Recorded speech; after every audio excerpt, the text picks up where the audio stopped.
Hey, what's up, everybody? This is Brian Williams once again, here to walk you guys through another gameplay video. I am the gameplay game designer for the SmackDown vs. Raw franchise. This is my second video showcasing this year's gameplay, so if you haven't seen the first one, definitely go to SmackDownVsRaw.com and check that out. And then joining me today for this commentary is none other than Aaron Kaufman. What's up, brother? What's up, guys? THQ Tank here in the house, interrupting this match here. This here video that we're going to be walking you through is showing off the brand new Hell in a Cell and the improvements that we've done for this match type. Who are you playing as? I'm playing as CM Punk. Okay, makes sense. You like to go for the shorter guys. I'm a fan of Punk. Punk's all right. You know, we may have different, lifestyle choices. You know, him being of the straight edge ilk and me being of the have a couple beers ilk. But inside the ring, he's a great performer. Punk and I would be best friends, too. What are some of the cool improvements that you guys did to CM Punk? I mean, he does look pretty awesome. I'm liking the hair. I'm liking the shorts. I think this year we really just kind of nailed his likeness. You know, even though this bearded Punk is not how Punk currently looks, we do our best to keep up with the WWE, but they move so fast. It's like trying to keep up with the Flash, the marathon. Yeah, sure. I mean, you guys have to lock the roster, obviously, earlier on in the design process. So Yeah. WWE decides to shave his head and his goatee. Obviously, when you guys are locked, you can't match that on the spot all the time. Exactly. That's exactly it. But in spite of that, I still think he came out great, and he looks good with the beard. Last ride. Oh, no, countered out of that. Really wanted to let the players know, the SmackDown vs. Raw fans, that we definitely listen to you guys' pleas, and for the past couple of years, it's been no secret that fans have definitely wanted an improved Hell in a Cell experience.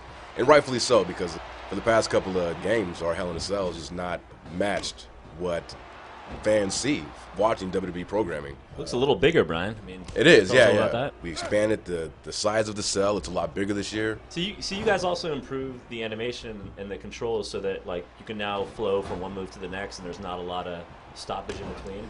Oh yeah, that's. I'm glad. Thanks for bringing that up. Yeah. It's a small thing, but it's something that definitely has improved gameplay tremendously this year. It sped everything up, but we've added this breakout functionality to strike attacks, to reversal animations, so that as soon as you counter an attack, you can automatically move your character and just go in and try to follow with another attack. Whereas in the past, you had to wait for your character to return back to their idol before you could move them. So just that small change has really increased the speed of the game, made the action flow that much smoother. All right, looks like we've got our first weapon pulled out. Yeah, here we go. I'm trying to break his shin right there. Now that action right there is actually something that in and of itself is not new to the game. It's been there for a couple of years now. But this is the first time that you've seen chairs in the Hell in a Cell match. Well, reminds of when Mick Foley fell down through the cell and the chair landed on him. Oh yeah, and he came up with his tooth sticking out of his nose. There you go. Hey, Only so in where's the Paul WWE. Bear? Is he hiding under the ring there? Yeah, he's hanging out with Hornswoggle. He's hanging out with Hornswoggle. Yeah, it's been a while since Bear has been to WWE. You have to get to know the little fella underneath the ring. You can't have a Undetaker versus Kane feud without Paul Bear. Of course. So seeing him on SmackDown in that casket last Friday night was I don't know, I just popped. I always pop seeing Paul Bear. Oh, look at that. Oh, here we go. Going to the outside. All right, what's going to happen? Bam! Oh, look at that. Couldn't do that last year. Oh! That fence is surely going to break any moment now, I'm sure. I'm sensing it as well.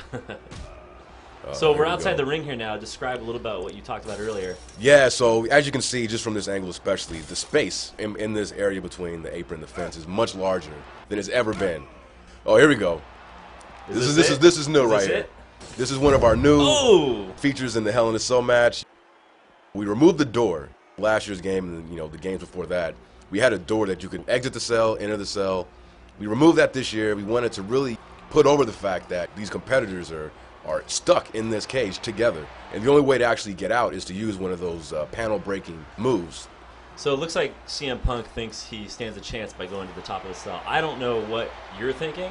My thought is just simply to entertain the fans, watching this. Fighting on top of the Hell in a Cell is nothing new, but we added all new grapples for the edge of the cell, which, perfect timing, here we go. Oh, Lord. Where you can now use Lord. This is probably one of the coolest moments in this game, period. Oh, that was a great angle. Great angle. And again, you could do that in last year's game, but we've updated this with about Oh man, I want to say I think there's about 10 different moves you can use to throw your opponent off the top of the Hell in a Cell. Oh no way! What can you shed some light on a few others? Yeah, let me see. You can super kick an opponent off the top of the edge. Oh We've God. got choke slams, of course. You can literally just throw a guy off. Yeah, you can literally just throw them. Yeah. You know, we have a whole Sure. bunch. A lot of them superstar specific, and you know, fans hopefully will be happy to hear that you can actually you know, change them as well Right. within create a moveset. You know, we want So to what give are players. you spoke about CM Punk having a really cool wide array of moves. I mean, what are some of your favorite moves from CM Punk here? Oh man, I just love his. It's hard to explain. I love his series of, you know, backbreakers and his kicks and his strikes. Speaking of backbreaker, I don't know if the fans caught that, but just after I got that last ride, you saw CM Punk actually made contact with that step right there. Oh, look at that! That right there, ladies and gentlemen, is the leverage pin. That's a new ability in this year's game. Superstars with that ability are able to counter an opponent's attack into a leverage pin. And we couldn't see it right there because Taker kicked out. So what is a leverage pin for all the wrestling noobs out there that don't know? Leverage pin, essentially. Oh, here's it. Oh, look at Oh. that. Right on. Oh, that's gotta Only hurt. physics action there, Yeah. bouncing off of objects. All right, getting back to the leverage pin. It basically, once your opponent's been sufficiently damaged, if you counter one of their running grapples or standing grapple attacks, instead of performing a regular counter animation as we've seen, oh, there we go right there. There it is. You can, you know, roll them up into a leverage pin for the win. And, oh, look at that. And it looks like you did. Yeah, I did it. But another cool thing about those leverage pins is that the defender is able to counter that pin into a pin of their own. So you get this back and forth pinning sequence, which you often see in wrestling, and fans will be able to experience that in this year's game. Well, that's my like favorite new ability is the leverage pin. Absolutely. I love it. And please, you know, fans out there, remember, like, I mean, what you saw in this video was just the tip of the iceberg of what you'll be able to experience in the all-new Hell in a Cell match. There's a whole bunch of stuff that you guys weren't able to see in this video. I gotta say, some surprises for when you buy the game come October 26th. Well, I'm out. Thanks again for watching. Peace. Community, get out there and visit wwe.thq.com. Get set for SmackDown vs. Raw 2011 on October 26th and pre-order.